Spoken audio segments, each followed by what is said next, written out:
Hello everybody, my name is Walter and this is episode 23 of my Redstone Components Series. In this episode I want to cover the 1.21 update, also called the Tricky Trials update. Now the focus of this update is on the trial chambers, which are new procedurally generated structures found underground.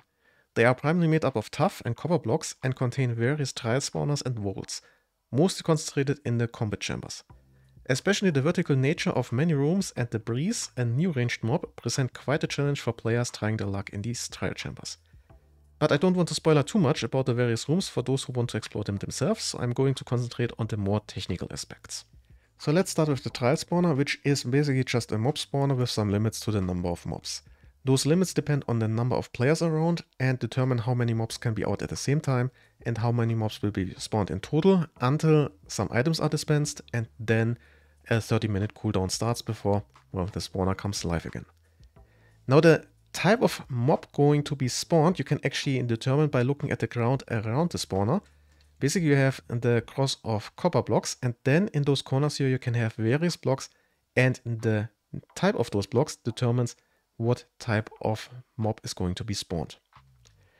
Essentially, if you see, for example, chiseled tuff in those corners, then you're going to have to deal with some breezes, the new unique mob found in the trial chambers. More about those a bit later. If you're looking for zombies, then you should look for mostly cobblestone. If you see, for example, sandstone, then it's going to be a husk, or if it's just simple stone, then a spider, and so on. So similarly for slime and silverfish, strays and skeletons. And if you see two different types of blocks, then it's either a baby zombie, a cave spider, or a bogged, which is also a new mob introduced, but this is basically just a swampy variant of the skeleton. But again, more about this a bit later. Now, as mentioned, when the spawner goes into a cooldown, it will also dispense some items. One of the items you have a chance of getting that way are the trial keys. Those trial keys can be used to open up the trial vaults, which can be found all over the place in the trial chambers, and contain quite decent loot. There is unfortunately one limitation here, and that is that a player can only open a specific vault once. So multiple players can still open the same vault, but a single player cannot open the same vault multiple times. Now, one item you may get from a vault is the so-called ominous bottle, which you can also get by dealing with pillager raids now. If you consume the ominous bottle, you will get the so-called bad omen effect. So this is a change from the previous versions. Now the bad omen effect is not directly given to you by dealing with the pillager raid. Instead, you need to consume the ominous bottle. If you go into a village, then the same happens as before. But if you go into the trial chambers and get close to a trial spawner, then the trial spawner will turn into an ominous trial spawner, which means that you have to deal with more and better armored enemies. But you have now also the chance to get an ominous trial key instead of the normal trial key, and those can be used to open up the ominous trial vaults, which can be also found in various places in the chambers, but usually a bit harder to reach. And those obviously have better loot. And now let's have a quick look at the unique loot we can get from those vaults. First of all, we have two music discs, Grate with signal strength 12 and precipice with 13. Then we have two banner patterns, Flow and Guster, as well as two armor trims, Flow duplicated with the breeze rod and Bolt duplicated with the copper block.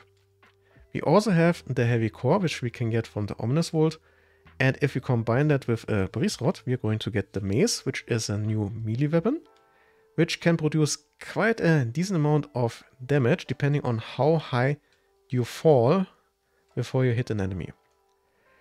There are also 3 enchantments for the mace, which you can get from the vaults, and the first 2 you can also get from the enchanting table. Breach will make part of the armor of your enemy be ignored. Density will increase the amount of damage per fallen block. And Windburst will push you up when you hit an enemy, so that way you can actually get into a loop where you hit an enemy, get up, fall down, hit the enemy again, and go back and forth a few times. And that way you can create quite a lot of damage in quite a small amount of time. But the vaults and spawners are not all you can find. Obviously there are also other containers like chests and barrels around, but you also have those decorative blocks or pots. And inside of them, you can also find a third music disc, Grate music box with a signal strength of 11, as well as the flow, guster, and scrape shards. And that should be enough about the trials themselves, so let's have a look at the new introduced blocks. First of all, we now have a chiseled copper block as well as 20 new paintings, but also, and those blocks make actually up most of the walls in the trial chambers, we have various variants of tuff blocks. We have now stairs, slabs, and walls of the normal tuff. We also have polished tuff and tuff bricks, as well as a chiseled tuff and chiseled tuff bricks block. But besides of now having even more shades of gray, there were no functional changes within those blocks, but that's obviously not all. One somewhat interesting block is the copper grate, which you can craft out of 4 copper blocks and comes in all different oxidation stages, can also be waxed if needed, and can also be waterlogged. And similarly to a mangrove root block, if waterlogged, it won't spill. So this might be a good block if you want to build, for example, a stone generator and you want to make sure that your water source won't turn into stone or similar.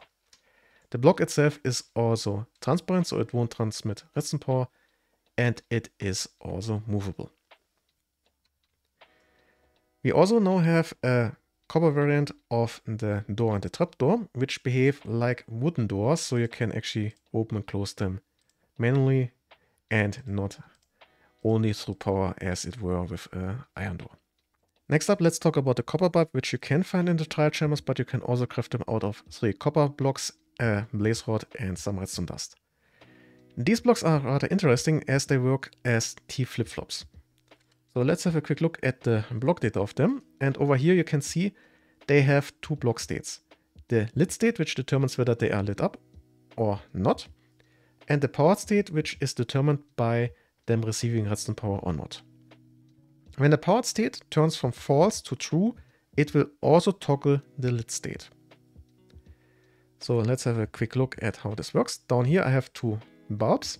This one here is not lit, this one here is lit, and if I turn on the lever, you can see they toggle the state. And they also now have this red dot in the middle, which means they are currently powered. And they can only be powered, well, once basically. So you can see I can power this one here from another side or even directly, and nothing happens.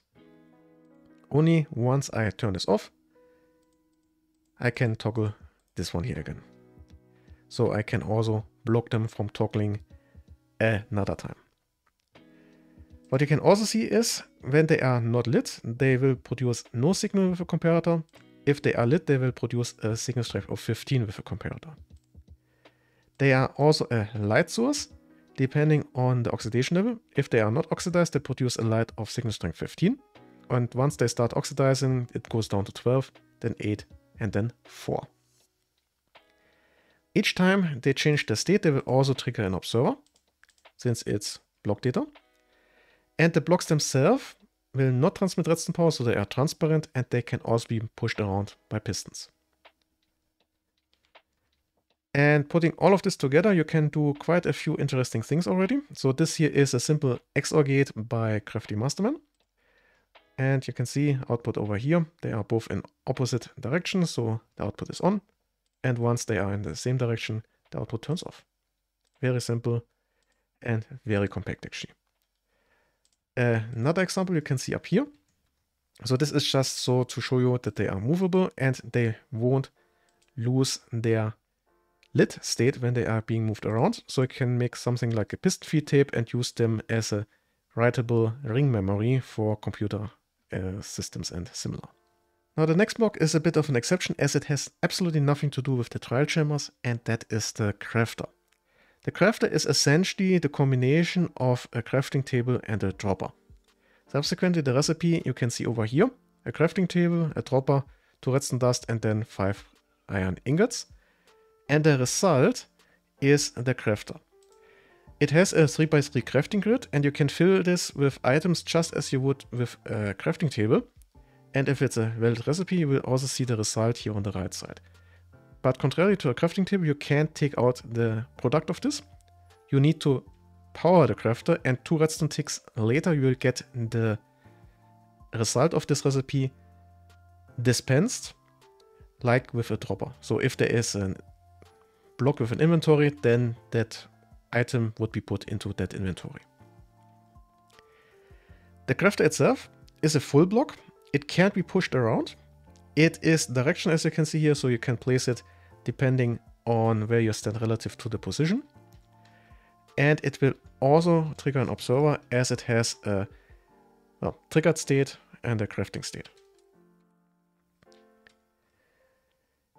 Now, the extraction of items from the crafter can be done either with hopper below or by activating the crafter and just letting it dispense the crafted item.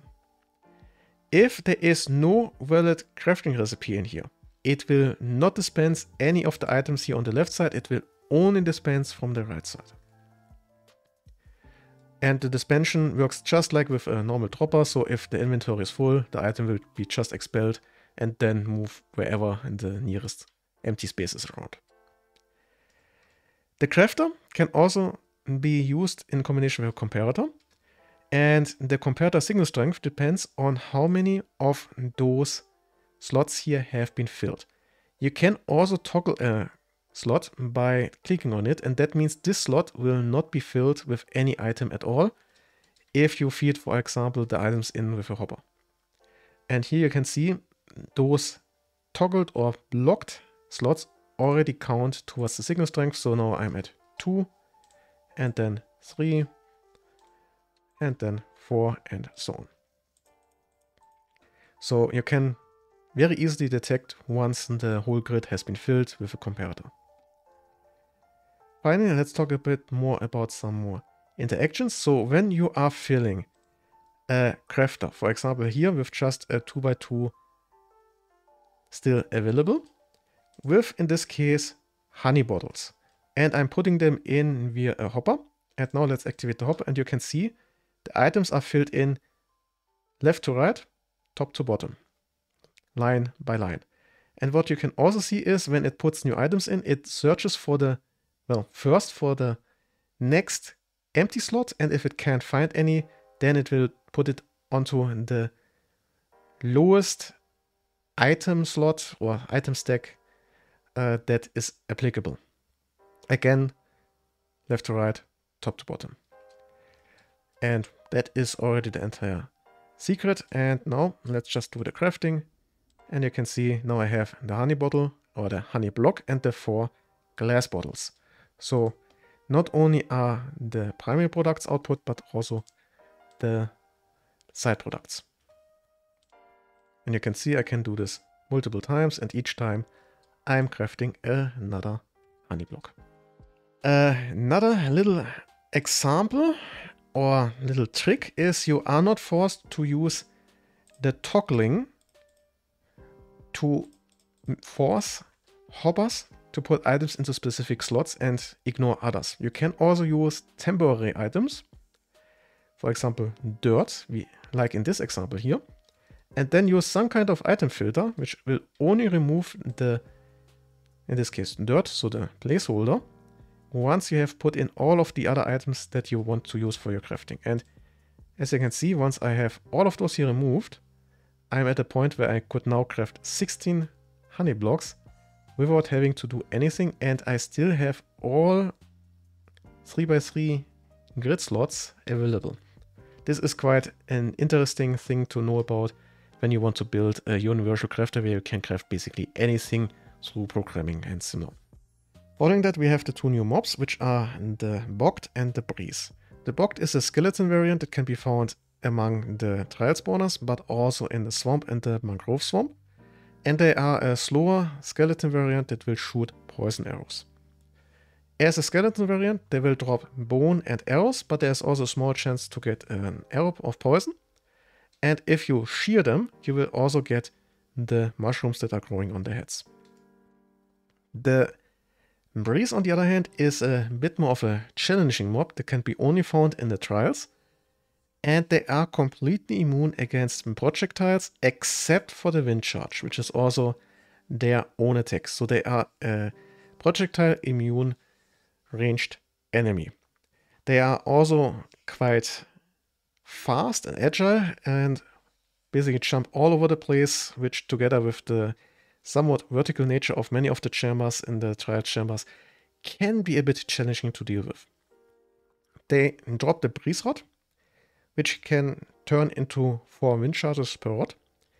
And those wind charges, independent whether a player, a dispenser, or the breeze shoot them, can activate redstone in the surroundings. Namely doors, barrels, but also levers and buttons. And let me just show you this in action so you can see all of these here have been activated. There are also other things it can activate, but those are the redstone relevant parts. Now, combined with the various dispensers and buttons and also trapdoors all over the place in the trial chambers, this even increases the difficulty in dealing with these breezes here, since they will start to open up holes in the ground and activate dispensers and other rather fun stuff. Furthermore, this update comes with 4 new effects with the corresponding potion, lingering potion, splash potion, and arrow types.